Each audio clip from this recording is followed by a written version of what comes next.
तो एक बड़ा भारी अपवाद है रामायण में। भगवान श्री राम के ऊपर एक तोहमत मढ़ी जाती है कि उन्होंने माता सीता गर्भवती थी, उसको वन भेज दिया, वनवास दे दिया। सब बात जानते हुए अग्नि परीक्षा भी हो गई, फिर भी पत्नी पर शंका करके उन्होंने भेज दिया। इस बात पे थोड़ा सा चर्चा कर लेते हैं। आपने सारे प्रकरण सुन रखा है वो कि धोबी के कहने से ये सारा बवाल हुआ, लेकिन मैं इस बात को आपको इसका विशेष राज बता दूं कि उसका कहना नहीं था उसमें। जैसे कोई किसी के बारे में, कोई किसी का मित्र होता है तो वो मित्र अपनी परेशानी, मित्र की परेशानी के लिए बहुत कष्ट झेल लेता है कि भाई मेरा मित्र होने के नाते। ये उस समय की बात थी जिस समय सीता जनकपुर से जाती है, और उससे पहले ही कुछ समय सुनैना ने सीता से ये बात समझाई थी, बेटी अब कुछ दिन में हम आपकी शादी करने वाले हैं और तुम्हें ससुराल में किस तरह से रहना है, एक बात। दूसरी बात कि तुम्हें संतान पैदा जो करनी है वो कहीं गुरुकुल आश्रम में करना। जैसे अब इसका इतिहास जहां से भारत नाम पड़ा इस देश का, शकुंतला और दुष्यंत। शकुंतला ऋषि दुर्वासा के आश्रम में रहती थी, वहीं उसने बच्चे को जन्म दिया गुरुकुल में। और एक दिन खेलते खेलते बच्चा खेल रहा था, सामने से शेर का बच्चा आया। देखिए उस माता ने कैसी शिक्षा दी। उसने कहा बेटा ये बिल्ली का बच्चा आ गया है, इसके एक एक दांत गिन देना, डरना मत। उसने देखा होगा तुमने कहीं ना कहीं उसका मुंह चीर देता है बच्चा। भरत ही है ना बेटा सब, सानिया शायद भरत नाम से। अगर वो माँ उस समय ये बात कह देती कि नहीं शेर है, तो उसका मनोबल घट जाता। उसने कहा कि नहीं, कुत्ते का बच्चा, गिदर का बच्चा, बिल्ली, कुछ बता दिया उसने, कमजोर बताया, उसका मनोबल बढ़ा दिया। एक 5 साल के बच्चे ने शेर को कब्जा कर लिया। ये इतिहास है हमारे भारत का। जब इस तरह की बात सुनैना ने समझ रखी थी, तो सुनैना ने सीता से कहा बेटी जब भी तू कभी संतान उत्पत्ति करे तो बच्चे को जन्म देने के लिए गुरुकुल में चली जाना, गुरु आश्रम में। आज बच्चे को जन्म देने के लिए हॉस्पिटल में जा रही है हमारी बहन बेटियां। 6 महीने पहले से ही हर हफ्ते, हर 8वें दिन खूब लगा रही है मां चक्कर, क्योंकि पहले ऐसा नहीं होता था। बदलाव कितना हो गया। जैसे वो डॉक्टर ने कह देगी बेटा तुमको थोड़ा टाइम है, ये बात है वो बात है, भाई पानी में तो ठही हो जाते, तो लोटा को भी उठाते हिचकिचा रही है। हे भगवान, अरे थोड़ा परिश्रम करो तो मुहैया जाओ। सुनैना ने कहा बेटी तुम संतान जब पैदा करो तो गुरुकुल आश्रम, गुरुकुल में चली जाना। और उस समय के जो श्रेष्ठ संत थे वो थे वाल्मीकि। जैसे गर्भवती हुई सीता, तो उसके मन में अपनी माँ की बताई हुई बात याद आ गई और उसके मन में चिंतन होना शुरू हो गया कि मैं गुरुकुल आश्रम में कैसे जाऊं, महारानी हूं, अयोध्या की राजरानी हूं, अब मैं कैसे जा सकती हूँ गुरुकुल आश्रम में। सुन रही हो क्या बात, तुम लोग गौर से सुन रहे हो। ये मन में उसके चिंतन चलता रहा, मन ही मन राम जी से भी ना मुताबिक अंतर ध्यान, एकांत में बैठ के ध्यान करे कि बात माने बिल्कुल सही कही, इतिहास भी पढ़ रखा था। देखिए, जब अंदर से भगवान से तार जुड़ जाता है तो प्रार्थना सुनते हैं, भगवान उसका कोई ना कोई निमित्त बन जाते हैं। तभी तो कहा कभी कि हजारों हाथ में खुद नहीं करने आते, किसी ना किसी को निमित्त बना देते हैं। बिल्कुल। अब उस धोबी की पत्नी कहीं से आ रही थी, अंधेरा होगा बेचारी, चाहती तो आई जाती है वैसे, लेकिन उसके मन में बात आ गई, आश्रम है संत का, कुटिया पर भी जाती, सुबह चली जाओ। लो भाई, उसको वहां रुकना ही उस बेचारी को तौमत होगा। क्यों हुआ? उसकी बुद्धि सीता की मदद करने के लिए परिवर्तित हो गई। अब उसके बाद वो सारी घटना घट गई। जब उसने श्री राम जी को देखा चिंतित, जानने की चेष्टा की काहे चिंतित हो रहे हैं, लेकिन बता नहीं पाए, धर्म संकट में फंस गए। भाई मैं कैसे वन भेज दूं? फिर उसने अपनी सीबीआई लगाई, अब उसने पता निकलवाया, बोले ऐसे ऐसे भगवान श्री राम जी पर ये अपवाद लग रहा है कि अग्नि परीक्षा करने के बाद भी अपवाद है कि वहां एक रात रही, फिर भी सीता वहां लंका में रही, सीता ऐसे रखी। अभी तक ये बात जब ये पता निकाल लिया, तब उसने कहा, राम जी के कक्ष में गई और उनसे कहा कि प्रभु, तुमने अपने अधिकार का पालन क्यों नहीं किया? मैं तो इस काम के लिए कई महीने से तपस्या कर रही हूँ, ध्यान भजन कर रही हूँ, मैं तो बन जाना चाह रही हूँ, मुझे रास्ता नहीं मिल पा रहा था, मुझे कुछ और नया करना है। अरे भगवान खुश हो गए, बोले अच्छा चलो ठीक है, लक्ष्मण जी को भेज दिया। अब ये भली बात आप जानते हो कि अगर वाल्मीकि आश्रम में उन बच्चों का जन्म नहीं होता तो वो इतने बलवान, इतने शस्त्र विद्या में निपुण नहीं होते जो वाल्मीकि ने, जिन्हें कौन कौन से लोगों से उनको विद्या इकट्ठा कराई। भगवान राम की पूरी सेना धराशायी, भरत लक्ष्मण शत्रुघ्न सब मोर्चे, हनुमान जी को बांध के पेड़ से डाल दिया। हुआ कि नहीं? अगर वो मां जगदम्बा उन बच्चों को गुरुकुल आश्रम में नहीं लेके गई होती तो भगवान श्री राम का नाम इतिहास में और 4 चांद नहीं लगे होते कि महापुरुषों के तुम और भी महाबली पैदा होते। जय बोले सच्चे दरबार की जय। ये तुम लोगों की पराकाष्ठा है, हमारी माताओं की, हमारी बेटियों।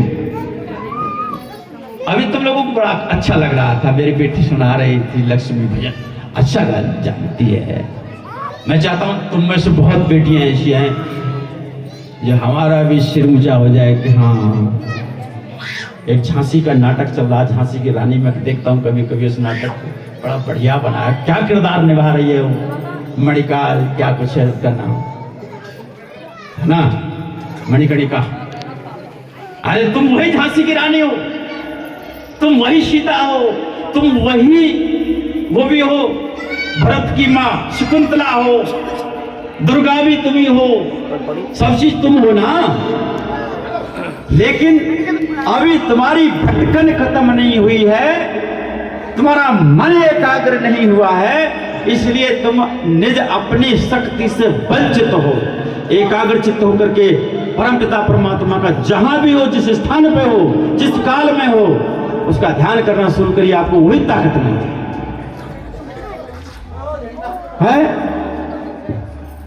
जब सीता विदा हो रही थी, मैं एक शब्द सुना दूं, चलते टाइम पे सुनैना अपनी माता से, अपनी बेटी से क्या कह रही है, सुना देता हूँ। गीत में 2 शब्द हैं। हमारे घर से बेटी भी गई है आज विदा होकर। उसकी सखियां और विशेषकर माँ उसको ये समझा रही थी।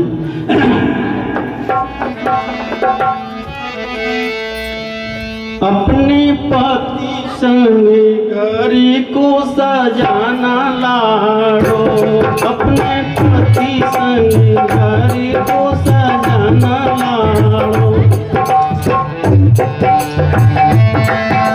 सजाना लाड़ो, सजाना लाड़ो, अपने पति संग घरी को सजाना लाड़ो, अपने पति संग।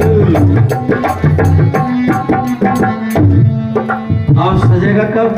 संग का मतलब ऐसा नहीं है कि हर समय साथ ही रहो, के दुकान पे भी जावे तो दुकान पे संग जाओ, इसका मतलब नहीं है। उसकी जो राय है, जो उसकी सोच है, उसकी समझ में समझ मिला देना, उसकी राजी में राजी करना, तब सजेगा घर।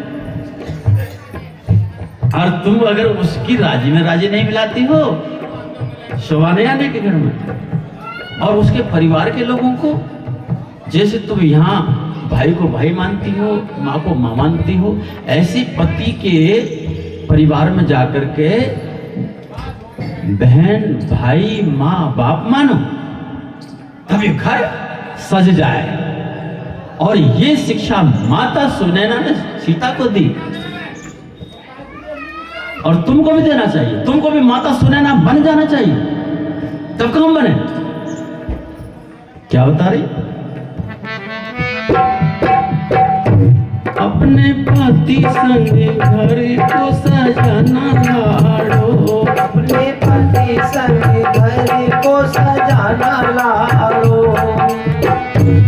सजाना लाड़ो, सजाना लाड़ो, अपने पति संग घर को सजाना लाड़ो, अपने पति संग घर को सजाना लाड़ो।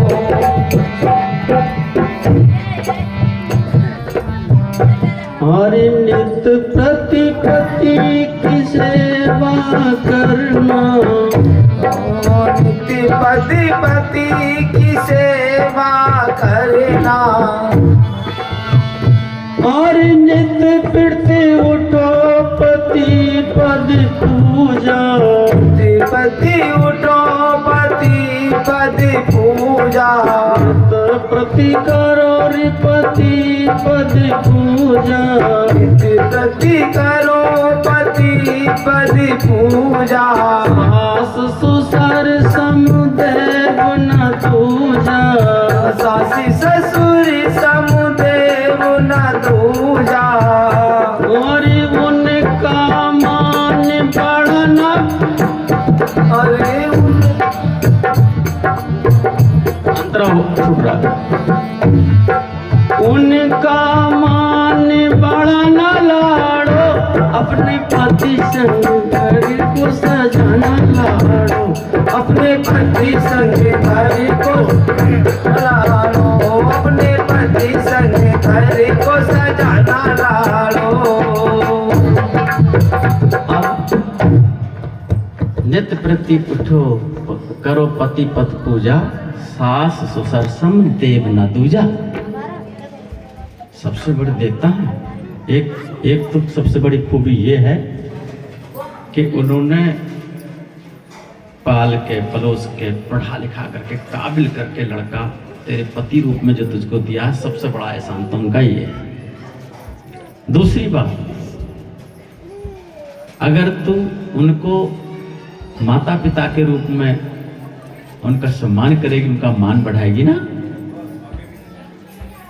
तो तेरी हर इच्छा के लिए, तेरी हर सुख समृद्धि के लिए पूरा ही दाव लगा देंगे, पूरा जोर लगाएंगे। जय हो।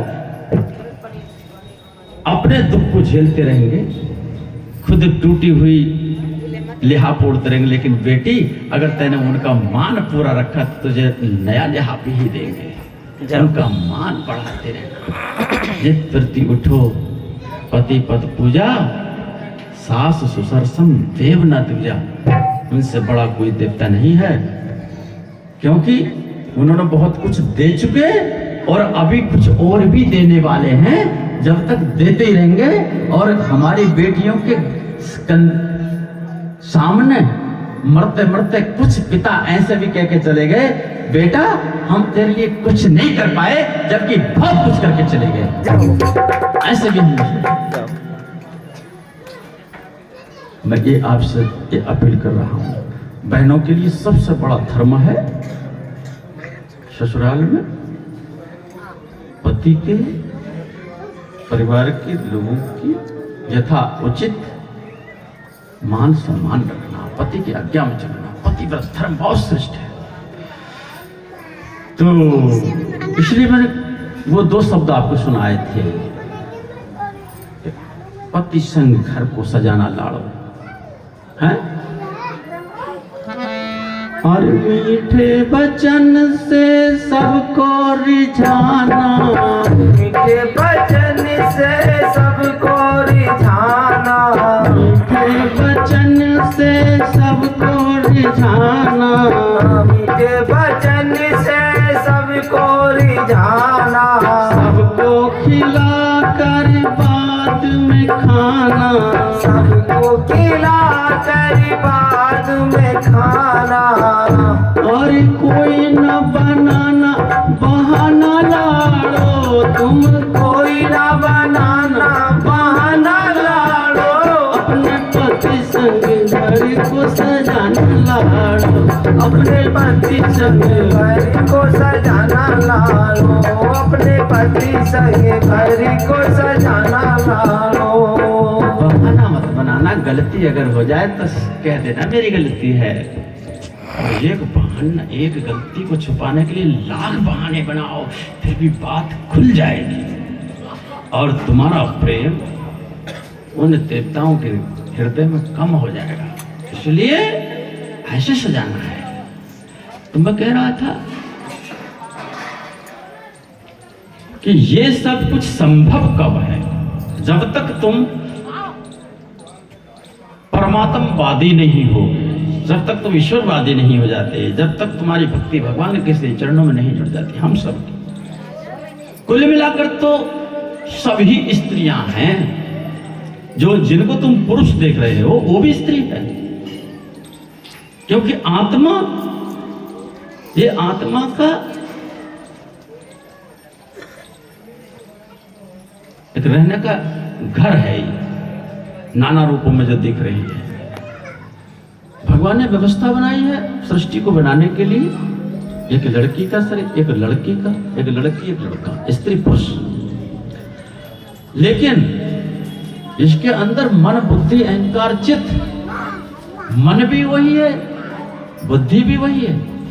जैसे एक लड़की कह रही थी, जब दोनों में विवाद होगा कि मेरा मन बड़ा दुखी है, तो लड़का भी कह रहा मेरा मन बड़ा दुखी है। आप देख रहे हो कि मन भी जो है स्त्री पुरुष नहीं है, मन एक ही है। ये कह रही इनकी बुद्धि खराब है, लड़की कह रही कि इनकी बुद्धि खराब है गुरु जी। अब वो लड़का कह रहा बुद्धि तो इसी की खराब है, लोभ है। तो देखो बुद्धि भी स्त्री पुरुष नहीं है, ऐसे ही आत्मा भी स्त्री पुरुष नहीं है, आत्मा परमात्मा की पत्नी है। और जब तक हम आत्म रूप में स्थित नहीं हो जाते, क्योंकि तुम हो एक अगोचर सबके प्राणपति, परमात्मा सबका प्राणपति है और हम सब आत्म रूपी स्त्री हैं।